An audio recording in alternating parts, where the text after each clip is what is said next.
Bonjour mesdames et messieurs, merci de nous rejoindre sur RTI 1, les titres de ce 13h.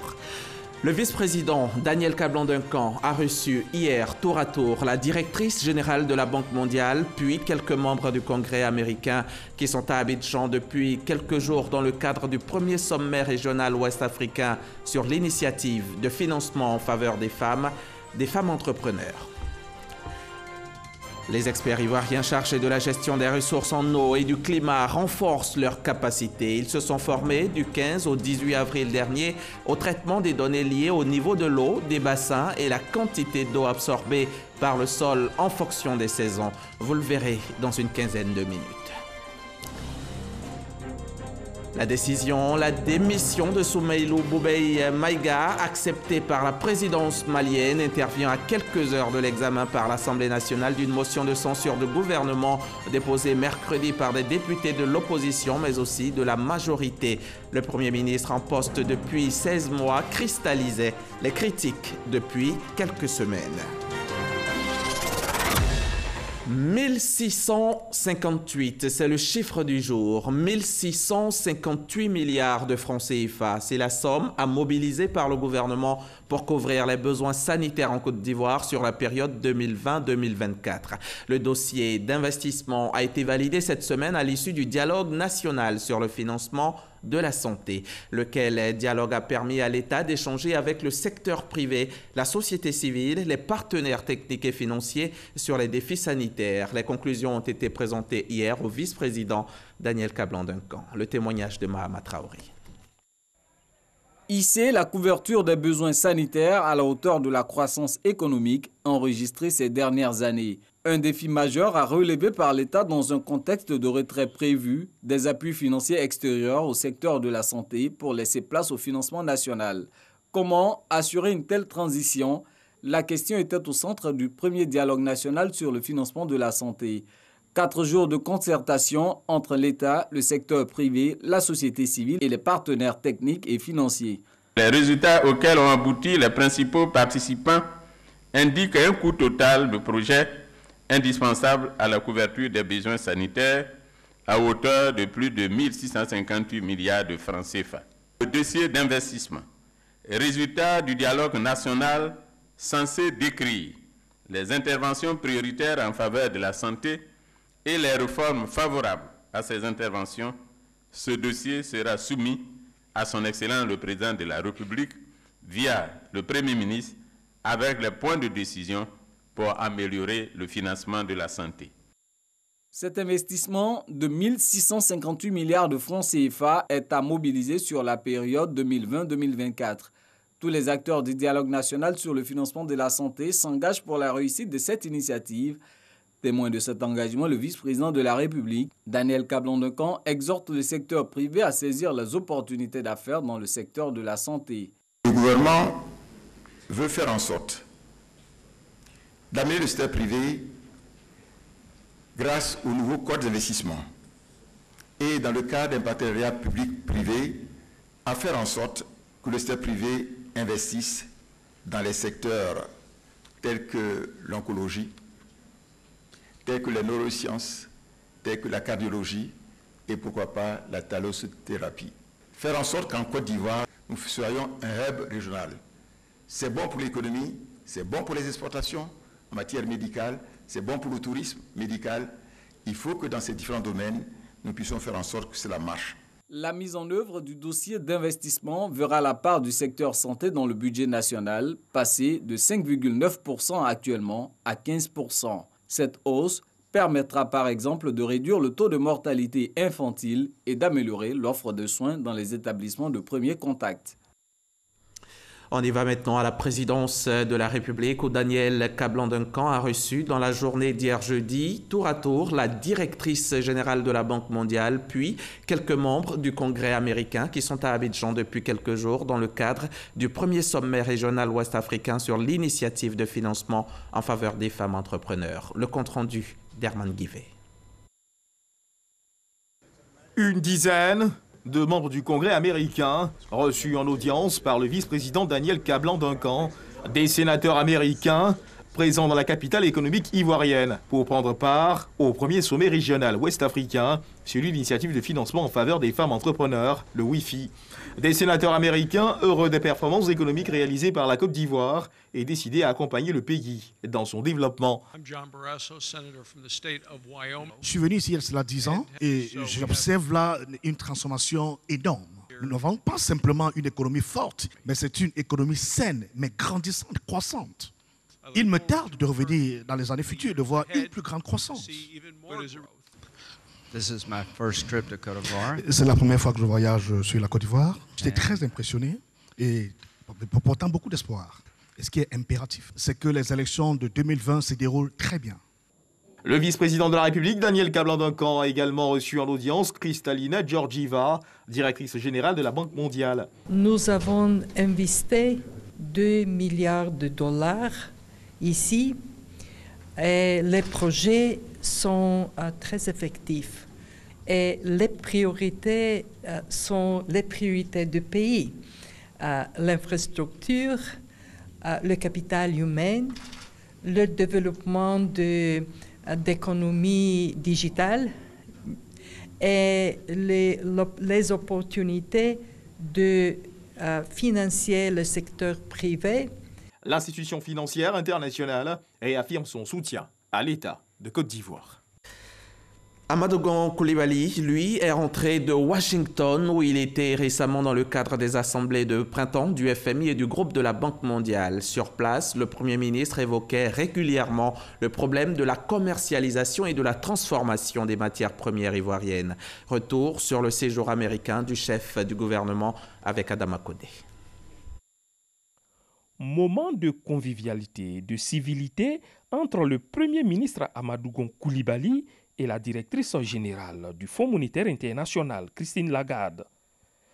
Amadou Gon Coulibaly exploite toutes les occasions pour porter le message de l'engagement de la Côte d'Ivoire à l'industrialisation de ses matières premières pour une meilleure rémunération de ses producteurs. Comment va la filière chocolat? Ça va. Bon. Donc on est toujours soucieux de rémunérer au mieux les paysans, c'est la préoccupation principale que nous avons. Nous essayons de coordonner avec le Ghana pour avoir une politique commune en matière de production, de commercialisation, donc etc. C'est également le langage qu'il a tenu face aux investisseurs américains à la Chambre du commerce des États-Unis quelques jours plus tôt. À Washington donc, le Premier ministre a sémé les graines de l'attractivité des investissements en Côte d'Ivoire. Le pays attend maintenant la floraison des semis. Voilà qui nous conduit directement à la 14e édition du Salon international de l'agriculture au Maroc. Salon qui se tient depuis le 16 avril dernier dans la ville impériale de Meknès. La délégation ivoirienne présente sur place est conduite par le ministre des Ressources animales et halieutiques. Kobena Kwasi Adjoumani s'attelle à y nouer des contacts dans le cadre du Sahara 2019. Mamadou Kwasi nous livre ici les enjeux de la participation de la Côte d'Ivoire au SIAM 2019. Au pôle international SIAM 2019, le stand de la Côte d'Ivoire, l'un des plus sollicités pour son chocolat, mais aussi pour ses produits de tiroir. Pour cette 14e édition, la Côte d'Ivoire dispose du plus grand stand africain. Une façon pour les autorités ivoiriennes de marquer la présence de la Côte d'Ivoire à ce salon à quelques mois du Sahara 2019. Nous avons de bonnes performances en matière de production.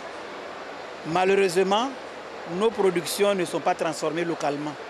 Et nous sommes à la recherche d'investisseurs qui vont nous accompagner à réaliser les objectifs que nous nous sommes fixés dans le cadre de la transformation locale de nos productions. Une volonté saluée par les autorités marocaines avec la visite du stand de la Côte d'Ivoire. Le prince héritier du royaume chérifien a pu découvrir le potentiel agricole de la Côte d'Ivoire. À Meknès, plusieurs structures participent à ce salon de l'agriculture.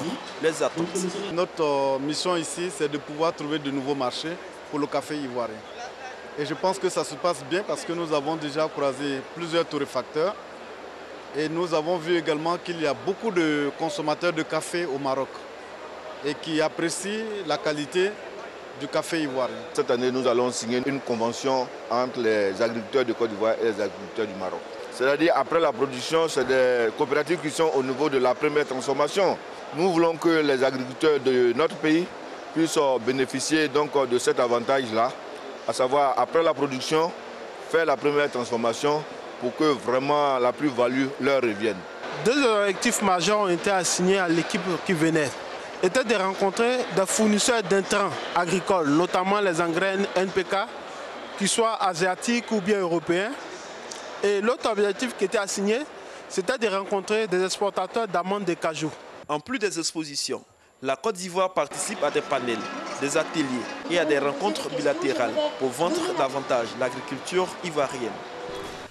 Dans le cadre de l'autonomisation des femmes et des jeunes, le Club d'investisseurs pour l'économie sociale et solidaire vient de lancer son programme d'activités et d'actions. Le lancement a eu lieu dans la commune du Plateau à la Chambre de commerce et d'industrie autour du thème « Développement économique responsable et entrepreneuriat éthique ». C'était en présence de nos reporters Safiat Kouyaté et Jean-Luc Bangbo.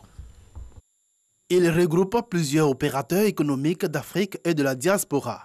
Son but, contribuer au développement durable et inclusif du continent africain à travers le financement de projets. Le Club d'investisseurs pour l'économie sociale et solidaire, CIPES-SOL, vise également la professionnalisation du secteur informel, surtout l'évolution du monde agricole. Nous avons accompagné 3 femmes qui sont dans le domaine de l'agriculture et nous avons choisi le premier produit de la Côte d'Ivoire qui est le cacao parce que nous sommes premiers producteurs de cacao et nous espérons vraiment que CIPES-SOL nous permettra d'aider nos jeunes gens, d'aider le genre féminin également et afin que nous passions effectivement au 50-50 comme les Nations Unies le recommandent. Ce club d'investisseurs partage l'idéal de concilier activité économique et équité sociale afin de fédérer de l'engouement autour de la problématique de l'entrepreneuriat des femmes et des jeunes. Ce lancement nous permettra effectivement d'être de très bons partenaires des différentes institutions afin que réellement nous réussissons à contribuer donc au développement durable, à l'autonomisation des jeunes et des femmes.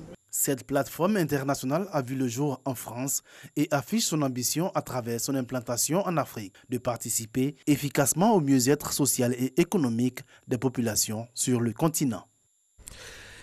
Je vous le disais au sommaire, les experts ivoiriens chargés de la gestion des ressources en eau et du climat, eux, renforcent leurs capacités. Ils se forment au traitement des données liées au niveau de l'eau, des bassins et la quantité d'eau absorbée par le sol en fonction des saisons.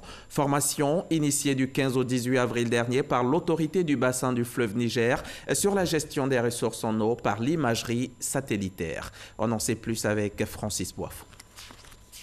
Les avantages de l'imagerie satellitaire utilisée dans la gestion des ressources de l'autorité du bassin du fleuve Niger ABN, expliqués aux experts ivoiriens en charge des questions liées à l'eau et au climat. On a un système qui est installé opérationnel au niveau de l'autorité du bassin du Niger qui nous permet d'avoir les données en temps réel chaque 15 minutes, des données météosat qui sont traitées, bancarisées et on produit de l'information qui est diffusée sur un site web du projet qui est accessible de tous. Pour permettre à la coordination des usagers du bassin du fleuve Niger, au ministère des Eaux et Forêts, à la direction de l'hydrologie et à la SODEXAM de bien utiliser les données satellitaires de l'ABN, du matériel informatique leur a été offert.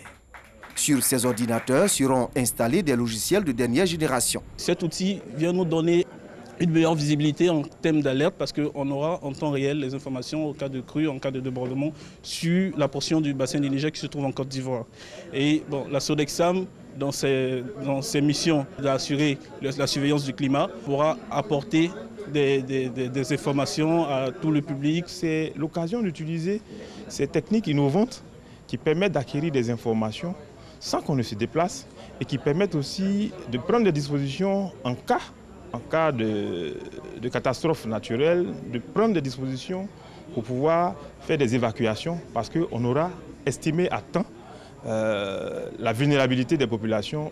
Le système de suivi des ressources en eau et des prévisions des écoulements par satellite est un projet financé par le Royaume des Pays-Bas, la Banque africaine de développement BAD et l'autorité du bassin du fleuve Niger.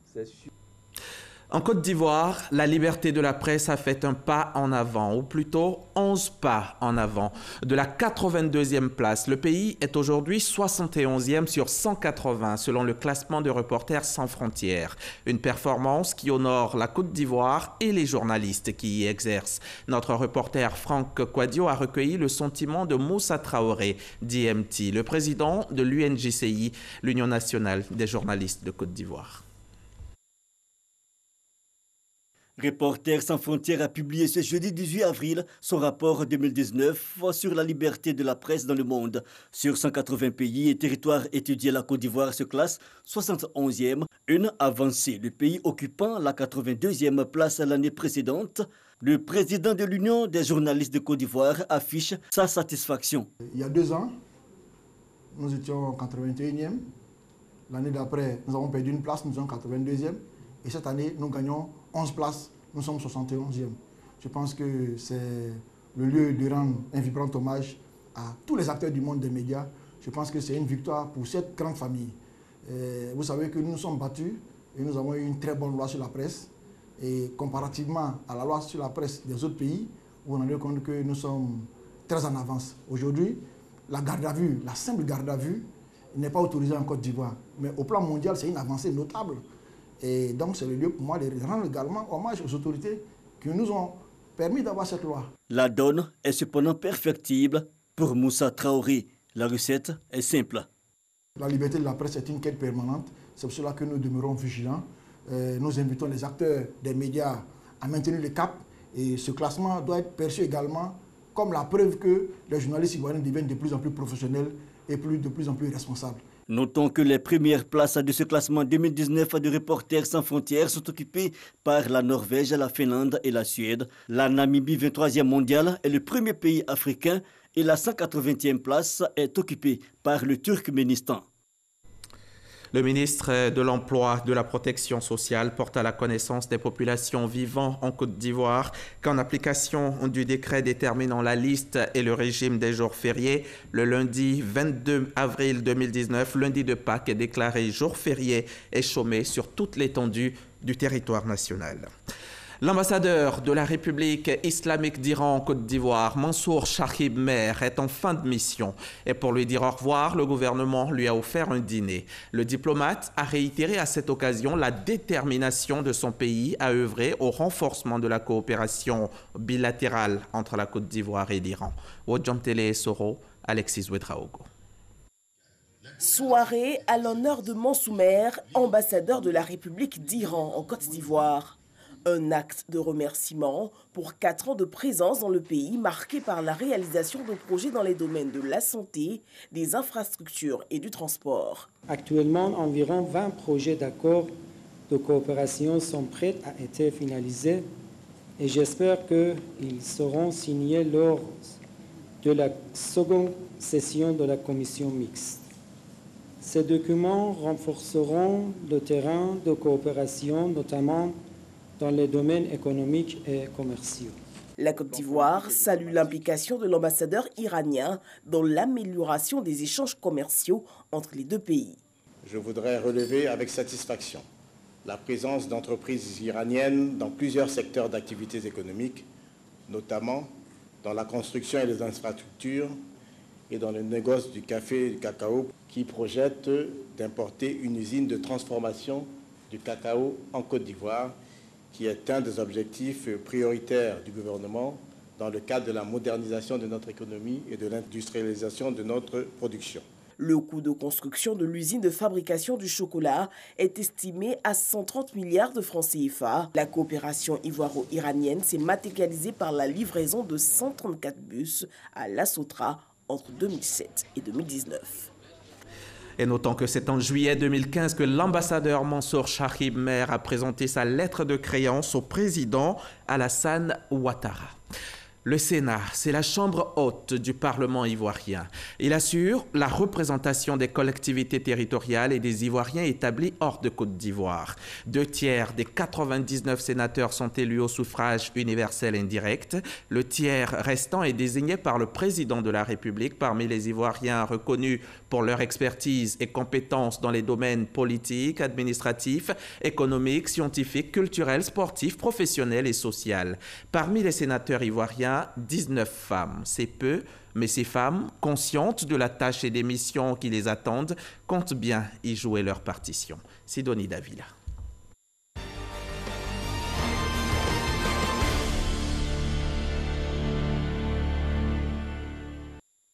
Ce graphique représente la part des femmes siégeant au Sénat ivoirien.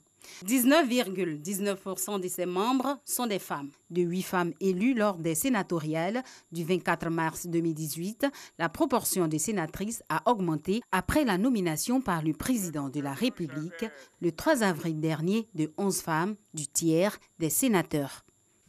Le président de la République, son Excellence M. Alassane Ouattara, a procédé ce mercredi 3 avril 2019 à la signature d'un décret portant nomination de 33 sénateurs, conformément à l'article 87 de la Constitution.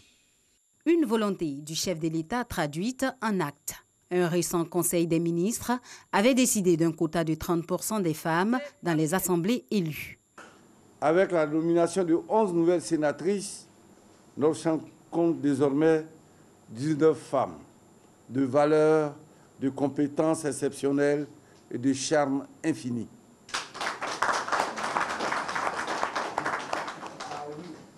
Vous êtes la fierté de la Côte d'Ivoire et vous êtes aussi la fierté du Sénat. Fierté du Sénat, Sarah Sako se réjouit de faire partie de l'institution. L'ancienne vice-présidente de l'Assemblée nationale a été élue sénateur dans le Bafing. Nous sommes plus que satisfaites et nous lui disons merci, merci, merci. Bien plus qu'une satisfaction, c'est un honneur pour Daou Gabala. La militante des droits de l'homme, femme d'affaires, est heureuse de compter parmi les membres du Sénat. Mon expérience de la société civile et mon expérience professionnelle, je compte la mettre au service du Sénat, d'abord à travers tous les travaux dans les commissions techniques, pour apporter un peu cette expérience de la base au niveau des réflexions du Sénat. La seconde chambre du Parlement ivoirien, née de la réforme constitutionnelle de la Troisième République, représente les collectivités territoriales et les Ivoiriens établis hors du pays. Sa mission est de voter les lois, consentir l'impôt et contrôler l'action gouvernementale à travers l'évaluation des politiques publiques. Des missions redéfinies le 11 avril à l'ouverture solennelle de la session ordinaire 2019 du Sénat. Mesurant donc l'immensité de la tâche qui les attend, les femmes comptent jouer un rôle. Il s'agit pour nous, sénateurs, de renforcer les réflexions parlementaires et je dirais afin d'en accroître l'efficacité. Diaby Makani, sénatrice de la diaspora, a sa petite idée. Toutes les Ivoiriennes hors Côte d'Ivoire de la diaspora seront identifiées, seront prises à contribution et on va essayer de voir toutes les compétences dans tous les différents domaines au niveau de la diaspora et travailler dans la vision de la compétence que le chef de l'État demande. L'apport des femmes au Sénat est si important que la présidente du GOF, groupe des organisations féminines pour l'égalité hommes-femmes, attend beaucoup d'elles. S'il arrivait qu'il y avait des lois où la question d'égalité des genres n'est pas traitée, il faudrait qu'elle le relève et qu'elle l'intègre dans ces lois-là. Si elles ne le font pas, c'est qu'elles n'ont pas raison d'être au Sénat. Rachel Gogua a de grandes ambitions pour une meilleure représentativité des femmes. À l'atelier de formation des formateurs que son organisation initie, elle ambitionne pour 2020 d'accroître la représentativité des femmes. Il faudrait qu'en 2020, que la Côte d'Ivoire soit dans le concert des nations. Quand je parle de concert des nations, ça dit que le concert des nations, des pays où l'égalité homme-femme est devenue une réalité. Et nous en avons les potentialités et les capacités. Son initiative est encouragée par le ministère de la Femme, invité à l'atelier. Le 6 mars, un projet de loi qui a été adopté au Conseil des ministres qui donc oblige les partis politiques à avoir 30% de femmes candidates.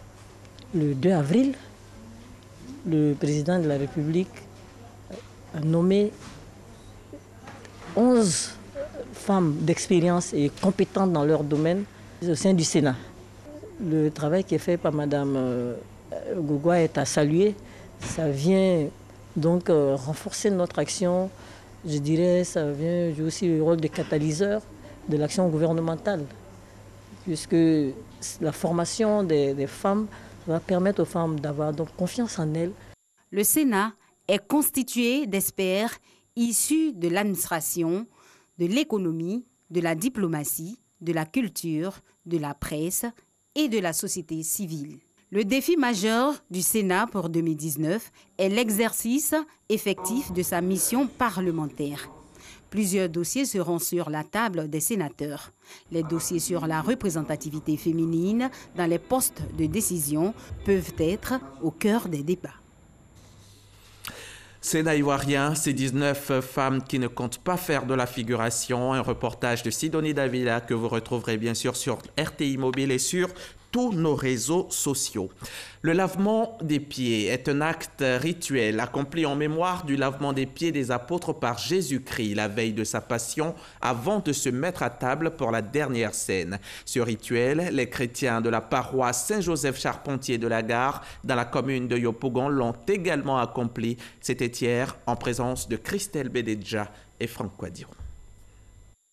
Paroisse Saint-Joseph Charpentier de Yopougon-Gare. Double célébration cette nuit de jeudi, l'institution de l'Eucharistie et le lavement des pieds, signe de la mission des prêtres. On va laver les pieds des disciples, des fidèles. C'est pour leur dire que nous ne sommes pas au-dessus d'eux. Que le Christ étant maître, il s'est abaissé pour laver les pieds de ses disciples. Il a pris la place de l'esclave au cours de cette messe de l'institution de l'Eucharistie et du sacerdoce. Fini l'homélie. Place au lavement des pieds de 12 fidèles à l'image des 12 apôtres de Jésus-Christ.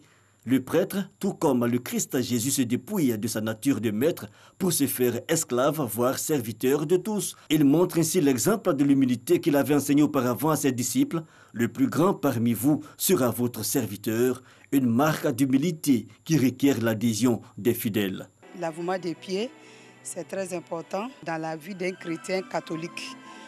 Parce que Jésus dit, je vous montre l'exemple. Et faire comme moi, ça veut dire qu'il faut aimer les uns et les autres. Nous sommes heureux aujourd'hui d'assister à la messe du Jeudi Saint.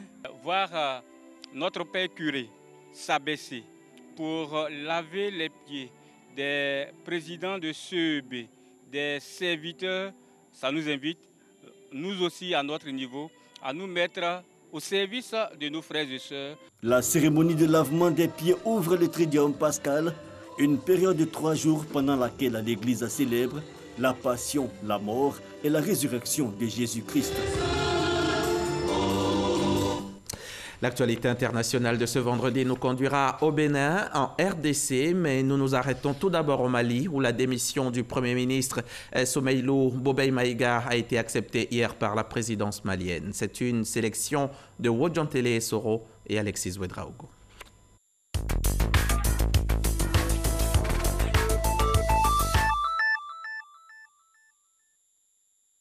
Au Mali, Soumeylou Boubèye Maïga a démissionné de son poste de Premier ministre.